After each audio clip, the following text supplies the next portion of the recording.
إن الله وملائكته يصلون على النبي يا أيها الذين آمنوا صلوا عليه وسلموا تسليما. Assalamualaikum warahmatullahi wabarakatuh. Waalaikumsalam warahmatullahi wabarakatuh. Alhamdulillahirabbil alamin wassalatu wassalamu ala asyrofil mursalin sayyidina Maulana Muhammadin wa ala alihi wa sahbihi ajmain amma ba'du. Ingkang sangat kula hormati niki wonten Habib Nabil, semua keluarga besar Habib Muntir, semua min usulihi wa furuhi sedanten ingkang kula hormati. Ingkang terhormat Habib Ahmad Bahar, Habib Ja'far Al-Attas, jadi wonten Profesor Nazaruddin, wonten Pak Muzani, wonten Mas Nusron dan ingkang kula hormati. Yang spesial, saya ini punya dua permintaan. Satu, jangan diundang lagi. Dua, saya minta maaf kalau yang ingin ngundang mohon nggak usah diteruskan. Saya akan cerita yang ilmiah. Saya terima kasih tadi sama Habib Abdullah bin Ja'far sama Ustadz Hasan Saifur Rijal. Begini, kenapa saya banyak dikutip para narasumber? Karena saya ini jenis kiai yang otoritatif. Jadi saya ini karena nggak menteri, sehingga kalau belajar itu serius sekali. Ya alhamdulillah ini ada Pak Muzani, orang yang bisa ngelantik seseorang jadi presiden. Masih punya utang satu, bisa nggak ngelantik kita jadi ahli surga? Begini, kalau cerita ilmiah, nanti saya baca hadisnya. Ada kelebihan kita jadi manusia itu justru karena ketidaktahuan kita. Kita tentu hingga detik ini tidak melihat surga langsung, tidak melihat neraka langsung, apalagi melihat Allah Subhanahu wa Ta'ala. Tapi selalu ada teori, dan ini dibenarkan oleh semua ulama karena ini nas itu mansus. Gini ku di antara kelebihan Rasulullah SAW adalah diutus kafatan linnas untuk semua orang. Sehingga ada orang ditanya, dengan apa kamu tahu kalau Tuhan itu satu? Orang ini dengan enteng menjawab, innal isnaini, angka 2, 3, 4 dan seterusnya. Nisbatu dzalika ilal wahid nisbatul far'i ilal asli. Jadi segampang itu nerangkan ayat qul huwallahu ahad. Allah itu satu. Karena angka itu 2, 3 sampai 1 miliar 1 triliun. Nisbatu dzalika ilal wahid nisbatul far'i ilal asli. Semua itu asal usulnya satu. Begitu juga begitu gampangnya Syekh Nawawi Al-Bantani menerangkan kenapa bismillah itu dimulai ba. Huruf hijaiyah kan alif, tapi kalau bismillah dimulai dari satu ba. Ba itu ada titik satu. Anda gambar kambing, gambar apa saja, gambar Anda entah baik entah jelek, itu tetap dimulai satu titik. Nah satu titik ini disebut nuqtatil wujud, asal usul wujud. Sebab itu kitab I'anatul Thalibin, tadi Habib Nabil cerita sanad-sanadnya Mbah Mun. Sebetulnya kalau boleh angkuh, yang berhak cerita itu saya, karena kitabnya milik saya. Tapi beliau tak kasih terus cerita, ya alhamdulillah ada penyambungnya gitu. Nanti tak kasih lagi beliau. Ya memang yang paling berat beliau karena turunannya itu. Tapi kitabnya dari saya, jadi ya satu-satu lah. Kitab I'anatul Thalibin itu dikarang oleh ulama top, namanya Sayyid Abi Bakar Sato. Beliau punya murid yang sangat terkenal di Indonesia, namanya Syekh Mahfud At-Turmusi. Syekh Mahfud ini punya murid diantaranya yang paling terkenal tentu Mbah Hashim sama Mbah Ahmad Dahlan, pendiri Muhammadiyah. Jadi kemudian kitab I'anah ini populer sekali untuk menerangkan fikih-fikih di Indonesia. Termasuk cerita bahwa wujubul jihad itu wujubul wasail lal maqasid. Jadi jihad itu wajib, itu wujubul wasail lal maqasid. Sama cari di sarah. Sekiranya dakwah itu bisa tidak dengan jihad, dengan pengajian kayak Majelis Rasulullah, kayak Majelis Nurul Mustafa, kayak kiai-kiai kampung, itu sudah cukup karena sudah isolul maksud, orang sudah menjadi kenal Allah Subhanahu wa Ta'ala. Sebab itu ketika Sayyidina Ali diutus di beberapa peristiwa termasuk di Khaybar, Sayyidina Ali didhawuhi la ayyahdiyawu bika rajulan wahidan khairan laka min humrin na'am. Ada satu saja yang Islam karena kamu itu lebih baik daripada kemenangan. Nah, kemudian ini supaya otoritatif menghormati masjid ini, Masjid Istiqlal, masjid yang luar biasa bersejarah. Saya baca keterbatasan kita, tapi ini menjadi kelebihan. Ini hadis di Shahihul Bukhari. Nanti sebagai cirinya saya tinggal supaya ini tadi otoritatif tadi, supaya semuanya pakai sanad.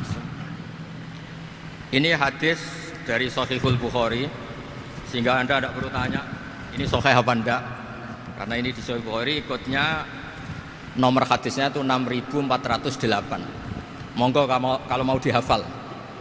Biasanya jenengan kan hanya hafal Arba'in Nawawiyah. Ini hadis ini nomor 6408. Ada keterbatasan yang akhirnya menjadi kelebihan kita, yaitu kita tidak tahu Allah Subhanahu wa taala. Suatu saat para malaikat ditanya, apakah mereka yang membaca tasbih di sini, misalnya di Istiqlal ini, ngerti saya, kata Allah. Kata malaikat, tidak tahu. Fayaqulu hal ra'auni. Qal fayaqulu la wallah ma ra'auka. Qal fayaqulu kaifa la ra'auni. Yaquluna wa asyadda laka ibadatan wa asyadda laka tamjidan wa aktsara laka tasbihan. Andaikan manusia itu ngerti engkau ya Allah, maka tasbih mereka ini akan lebih dari kita. Saya beri contoh, ini terutama untuk dzurriyyah Rasulullah SAW. Nabi itu manusia, basar, tapi lakal basar. Nabi ketika muji Allah SWT ini supaya kalau sholat jangan hayati. Misalnya pertama muji begini, lakal hamdu mil'us samawati wa mil'ul ardi. Kebanyakan di Jawa memang baca pakai rofaknya mil'u, tapi di beberapa sanad dibaca mil'a, itu urusan i'rab lah. Engkau itu saya puji seluas langit dan bumi, seluas langit dan bumi. Seluas langit dan bumi itu enggak keren, karena langit ini tetap mahsurah, as-samawat ini apapun luasnya langit itu tetap terbatas. Bumi apapun luasnya juga terbatas. Apa yang diteruskan oleh Rasulullah SAW? Wa mil'u ma syi'ta min syai'im ba'du. Dan pujian saya ini ya Allah sesuai kehendakmu, sejumlah kehendakmu, karena ini yang tidak terbatas. Begitu juga ketika Nabi dengan keterbatasan sebagai manusia, bukan sebagai habibullah, atas nama manusia. Nabi itu punya dua sisi, kadang sebagai bashar, kadang sebagai habibullah. Dan sama-sama penting untuk mengawal Islam ini. Saya ulang lagi, sama-sama penting untuk mengawal Islam ini. Ketika Nabi sebagai bashar ngendikan begini, la nuhsi Allahumma lakal hamdu hamda yuwafi ni'amaka, misalnya pakai mukhatab, wa yukafi umazidak. Saya memuji engkau ya Allah dengan pujian yang sesuai jumlah nikmatmu, wa yukafi umazidak, dan bisa berserasian dengan tambahan-tambahan nikmatmu. Tapi apapun luasnya nikmat itu terbatas, sehingga Nabi nambahi, la ukhsi thana'an alaika anta kama atneta ala nafsik. Saya muji ini tidak terhitung, sama sejumlah pujian yang engkau lakukan. La uksi atau la nuksi thana alika anta kama atneta ala nafsi. Sehingga ini kreasi-kreasi Bani Adam yang malaikat itu tidak bisa. Saya ulang lagi, ini kreasi-kreasi Bani Adam yang bakat malaikat itu tidak bisa. Ini saya baca di kitab Fathul Bari, ini sarahnya kitab Bukhari. Kata Imam, ini saya ulang lagi, ini kata Imam Ibnu Hajar al-Asqalani, pensarah terbaik Bukhari. Jadi Sahihul Bukhari itu punya sarah paling terkenal namanya Fathul Bari. Itu gurunya Syekh Zakaria Al-Ansari. Syekh Zakaria itu dikenal sebagai Syekhul Islam. Itu berkahnya punya guru alim banget, kereng. Ibnu Hajar al-Asqalani itu kereng itu keras. Kalau muridnya tidak bisa itu keras sekali, tapi urusan ngaji saja. Terus punya murid itu pinter sekali, namanya Ibnu Hajar al-Haytami. Jadi beliau kalau mau ngaji ya susah, karena gurunya itu alim, nyuruh baca. Kalau mau ngajar ya susah, muridnya itu alim, takut salah. Jadi akhirnya pinter. Orang punya murid alim alama itu kan bingung. Makanya saya tidak suka kalau Profesor Nazar ngaji saya, nanti ngoreksi repot. Sudah gitu Islamnya beliau formal karena Menteri Agama, saya non formal. Lama-lama Islamnya beliau legal, saya ilegal. Kan jadi repot nanti. Makanya tadi tak bully, tak cocokkan. Kalau jenengan Menteri Agama sampai akhirat berarti top. Tapi kayaknya di akhirat saya yang ngelamar jadi Menteri Agama. Tidak ada, ini nggak penting. Ini hanya gojlokan saja supaya kelihatan bahwa Menteri pun juga warga nopo Indonesia. Begini kata Ibnu Hajar Al Asqalani, ini saya baca ya supaya penghormatan saya sama Habib Umar Hafid. Saya ini baca kitab beliau khatam serius, namanya Taujihun Nabi li Mardhati Bari, yang ditulis oleh Ustadz Fahmi bin Ali bin Ubaidun. Saya baca banyak, termasuk ketika beliau punya manhaj yang tidak populer, kata beliau fala buddha antuwattina nafsaka ala annana khudamatu hadal kaun.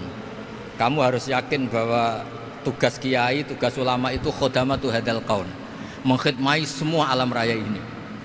Dan jangan pernah putus asa, misalnya melihat non muslim terus kamu putus asa, ini non muslim enggak. Bisa saja suatu saat rubbama aslama fakhasuna islamu, bisa saja dia Islam fakhasuna Islam. Nah, ini wirasah nabawiyah, karena dulu Nabi ketika dari kampung Abdi Yalil dan disakiti, malaikat Jibal itu usul supaya kampung itu dihabisi, kata Nabi apa? La bal arju ayukhrijawah min aslabihim ma ya'budu wa la yusyriku bihi syai'an. Bisa saja bapaknya masih kafir, anaknya Islam, cucu-cucunya napa? Islam. Kayak apa Nabi itu? Rojaknya Masya Allah. Nah kemudian ini kembali ke tasbih tadi. Kata Ibnu Hajar Al Asqalani, yukhadu min hadal hadis anna dzikral hasil min bani Adam a'la wa asyrafu min adzikri al hasil min al malaikah li khusuli dzikril adamin ma akasratis syawaghil wa wujudis sawarif wa sudurihi fi alamil ghaibi bi khilafil malaikati fi dzalika kullih. Jadi kita ini enggak melihat Allah langsung, enggak melihat surga langsung, enggak melihat neraka langsung. Tapi cara kita zikir, wis nak wis di neraka yo nuwangis tenan. Padahal yo ora mesti mlebu neraka, lha nuwangis tenanan. Kayak apa iman kita? Nah, iman seperti ini sesuai kriteria awal sing dikersana Allah, alladzina yu'minuna bil ghaib. Maka andekan saya ini kok dikasih mukasyafah sama Allah untuk melihat surga, saya milih enggak melihat supaya ngikuti yang tetap ghaib. Nanti kalau saya melihat langsung kemudian iman, kata Allah, akeh tunggali aku iman mau melihat itu. Jadi kadang-kadang keterbatasan kita ini penting. Makanya masyhur Nabi pernah ngendikan tuba liman ro'ani wa amanabi, tapi wa tuba liman lam yaroni wa amanabi. Kalau orang melihat saya kemudian iman itu biasa. Ini orang zaman akhir tidak melihat saya tapi iman. Kadang-kadang itu enggak lewat Habib yang ganteng itu enggak, lewat Mudin. Mudin di kampung rapati di duit, ini mulang tauhid ya mandi. Islam itu digawa Habib ya mandi, digawa menteri ya mandi, digawa Mudin ya mandi. Karena Islam itu kafatal, napa kafatal. Nah yang enggak dipunyai malaikat adalah tadi seperti cerita saya tentang Imam Amudi. Segampang itu. Makanya di tradisi pondoknya Mbah Maimun itu ada tradisi qaddimid dirayah ala riwayah. Logika riwayat itu penting karena itu menjadi nyaman. Ya kayak tadi, Allah itu satu.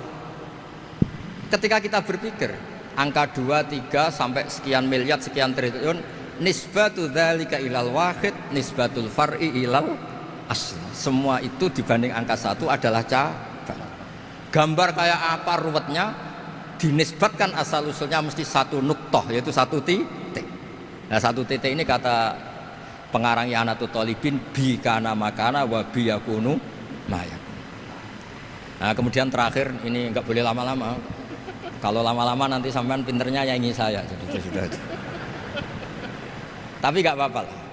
Saya ini termasuk kiai yang sudah diundang. Ini termasuk Pak MPR, enggak boleh ngundang saya. Pak Nusron apalagi enggak boleh. Itu kalau di kampung sama saya hormat, kalau di sini kok kayak menteri gitu. Menteri betul tapi. Lah gurunya dia itu teman saya gitu. Jadi tanya ini kalau enggak percaya. Makanya kalau sama saya beliau cium tangan, saya sebetulnya ya nggak siap dicium tangan menteri itu nggak siap. Apalagi dihormati Pak Nazar nggak siap, nanti dikira minta haji malah repot. repot. Saya ini tadi bisik-bisik itu urusan ilmu tasawuf, ya ada urusannya dengan haji. Nah, cocokkan. Kenapa beliau suka ilmu tasawuf? Saya kan sering lihat beliau ceramah di TV. Katanya Obat Gus, obat.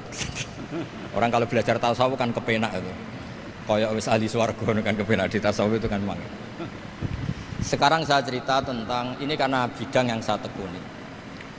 Ada kitab tentang ulumul Quran namanya Al-Mufradat fi Gharibil Quran. Dikarang oleh Ar-Raghib Al-Asfihani. Ini kitab luar biasa. Di situ hanya cerita lafaz-lafaz per kata. Saya tadi sebelum kesini ngajar dulu di pondoknya Beki, Baitul Qurannya Pak Kures. Karena memang saya termasuk pengajar di sana. Artinya kalau saya sering ke situ jangan iri, memang saya termasuk pengajar di sana. Termasuk pengajar yang keren maksudnya. Keren itu artinya pakai referensi, bukan asal. Begini kata kitab itu.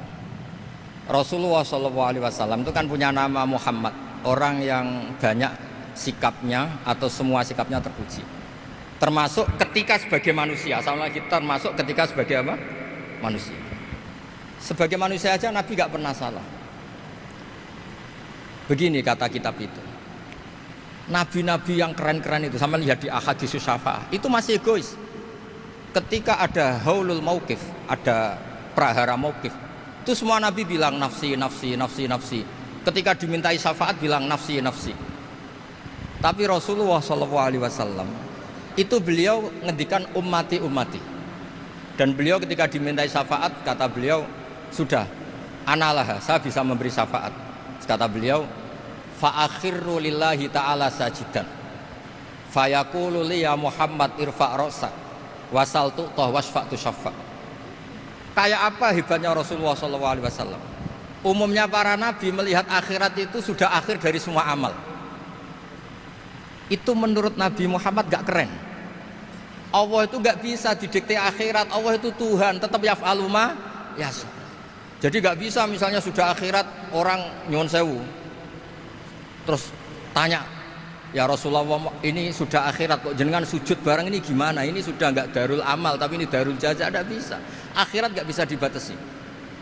Karena akhirat enggak bisa membatasi Allah, Nabi tetap dengan rileksnya minta sama Allah. Fa ahmaduhu bima hamida 'allamani ya rabbi. Kemudian saat itu saya muji-muji Allah dengan pujian yang luar biasa. Terus kata kitab itu, fa Muhammadun Ahmadu min ghairihi. Makanya beliau punya nama Ahmad. Ahmad itu afal tafdil, bukan fi'il mudhari' waqi' mutakallim. Ini pernah madrasah dulu di Kutsian. Tamat terus. Beliau kalau di rumah hormatnya enggak kayak tadi, lebih dari itu. Tadi di sini pejabat terus.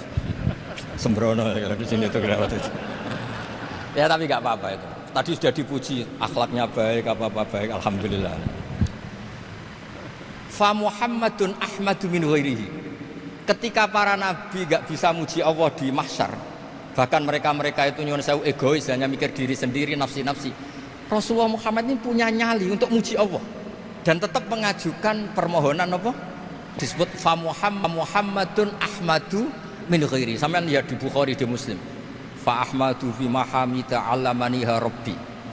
Tetap muji-muji Allah. Bukti bahwa teori saya benar dan otoritatif adalah yang nggak bisa hilang di surga itu juga wiridan. Ketika kita masuk surga, apa kita kegiatannya? Da'wahum fiha subhanakallahumma wa tahiyyatuhum fiha salam wa akhiru da'wahum alhamdulillahi rabbil alamin. Nah, kemudian ini juga yang terus kemudian dinyatakan al-baqiyatus sholihat. Ini kalimat-kalimat yang abadi. Karena apa? Di dunia ya kita bilang subhanallah alhamdulillah, di akhirat dia bilang subhanallah. Kayak apa kerennya kita sebagai Bani Adam. Nah, makanya disebut alladzina yu'minuna bil ghaibi. Wong tidak melihat Allah, tidak melihat surga, tidak melihat neraka, tapi iman kita ini kayak iman sing musyahadah. Iman sing hakul yakin, ainul yakin. Kenapa demikian? Ya karena tadi kita diajari terus menerus oleh Rasulullah SAW. Yang terakhir saya cerita mukjizat. Ini juga terkait dengan betapa mudahnya hadat din ini di logika, dicerna. Kata Rasulullah SAW, sabda Nabi di hadis, salang lagi ini hadis sahih di bab awal Fadailul Quran di Sahihul Bukhari. Dicek kalau nggak percaya dicek. Ma minal anbiya'i nabiyyun illa u'tiya minal ayati ma misluhu amana alaihil bashar. Wa innama kana alladzi utitu wahyan auhahu wa ilayya fa arju an akuna aktsarahum tabi'an yaumal qiyamah. Enggak ada nabi kemudian kecuali dikasih wahyu, dikasih mukjizat. Dan mukjizat ini dahsyat sehingga orang itu dipaksa iman. Kayak Nabi Soleh, ada unta besar keluar dari batu. Nabi Musa punya tongkat dipukulkan ke Laut Merah langsung menyibak jadi daratan. Tapi kata Nabi Muhammad SAW, kata, saya itu tidak punya mukjizat kayak itu, juga gak ingin. Saya ini dikasih mukjizat Al-Quran. Dan saya berharap karena mukjizat Quran ini adalah terus kemudian umatku menjadi yang terbanyak ila yaumil qiyamah. Sekarang kita berlogika. Ini kata kitab Fathul Bari lagi. Kita berlogika. A'jaza yu'jizu i'jazan. Sesuatu yang menjadikan orang lain gak mampu disebut i'jaz. Kemudian karena ayat menjadi mukjizat, sesuatu yang kita sepakat gak mampu. Nah kalau itu masalahnya, tongkat dipukulkan laut kemudian menjadi kering, kita mampu enggak? Enggak kan? Tapi pertanyaannya, Anda bikin nyamuk mampu enggak? Enggak kan?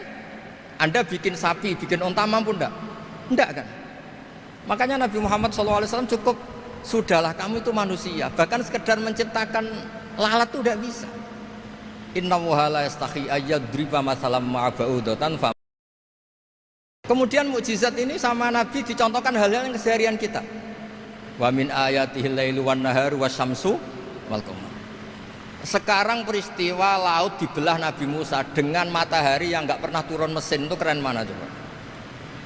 Keren matahari yang enggak pernah turun mesin. Terus kata Ibnu Hajar Al-Asqalani, li'annal mu'jizat al-madiyah kanat khisyatan tusyahadu bil absor kana qati soleh wa asa Musa wa mu'jizatul Qur'an tusyahadu bil basirah fakana man yattabi'uhu atau yatba'uhu li ajliha aksar fa innal ladzi yusyahadu bil absor yang qaridu bingkiradi musyahidihi wal ladzi yusyahadu bil basirah bakin. Ya saya ulang lagi, bakin. Ya, bagian terus disaksikan orang sing ja'a badal awali mustamirran. Begini logikanya.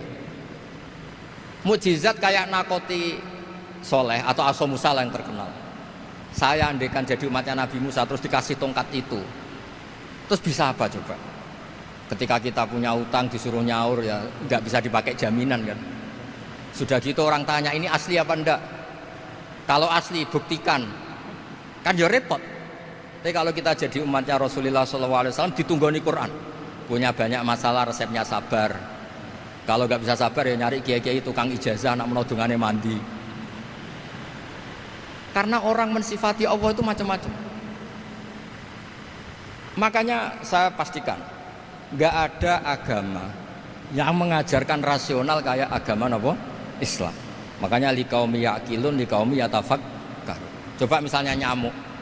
Kamu bikin nyamuk tidak bisa kan? Nyamuk punya organ tubuh kecil, organ tubuhnya punya urat. Kamu mikirnya kayak apa? Sekedar bikin patungnya saja tidak bisa, apalagi bikin nyamuk.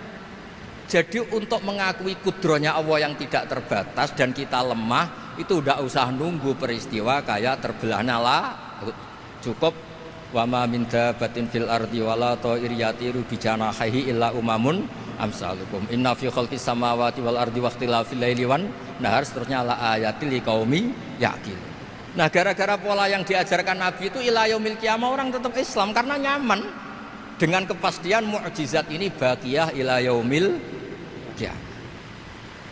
Itu kayak apa baiknya Nabi. Makanya saya suka tadi burda yang dibaca. Ada ulama kayak Muhammad bin Said Al-Busiri yang ngarang burda. Itu kalau berpikir itu sederhana. Ngeten lho Gusti, malah nerangno pangeran.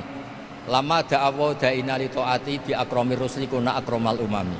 Ngeten lho Gusti, karena Rasul Muhammad itu terbaik, ya logikanya umatnya juga terbaik. Jadi lama da'awa da'ina li ta'atihi bi akramir rusli mesti kuna akramal umami. Jadi burda ini saking manjanya sama Allah sampai bilang gini. Wala yadhiqa Rasulullah jahuka bi idzal karimu tajalla bismimun takim. Ya Allah, engkau telah menamai Nabi engkau itu Raufur Rahim, yang penuh kasih sayang, yang sohibus syafa'ah. Maka ketika engkau ingin nyiksa kami dengan alasan engkau ini al-muntakim, dat yang bisa nyiksa orang maksiat, jenengan harus ingat ya Allah bahwa Nabi kita itu nabi yang kau gelari Raufur Rahim. Ya kalau gitu jangan jadi nyeksa. Terus gunanya apa digelari Raufur Rahim ra iso nyafaati gitu. Itu jenenge wala yadi ka Rasulullah jahu kabi idal karimu tajalla bismi muntah. Terus fa inna min judika dunya wa darrataha wa min ulumika ilmal lauhi wal qalam. Dan itu juga yang dibuktikan Rasulullah SAW. Sampai beliau ngendikan likulli nabiyyin da'watun mustajabah wa akhtabi da'wati syafaatan ummati yaumal kiamat. Semua nabi itu punya doa yang mustajab dan semuanya sudah dipakai di dunia. Tapi saya menyimpan jatah itu supaya saya tetap punya hak syafaat fi yaumil kiamat. Dan ini bukti-bukti bahwa ilmu yang selama ini diajarkan para habaib, para kiai itu otoritatif. Saya hanya bantu jenengan memastikan kalau hadis itu sahih dimaknai oleh ulama-ulama yang kredibel. Ya, perjanjian terakhir tadi. Saya ini termasuk kiai yang sergap, tanya Mas Nusron, Pak Muzani juga pernah ke rumah saya. Meja saya itu isinya ya kitab. Habib Nabil pernah ke kamar, isinya kitab. Jadi kalau jenengan ngundang saya itu berhadapan-hadapan sama hukumnya Allah, yaitu ganggu orang belajar gitu aja. Mohon ngoten mawon. Assalamualaikum warahmatullahi wabarakatuh.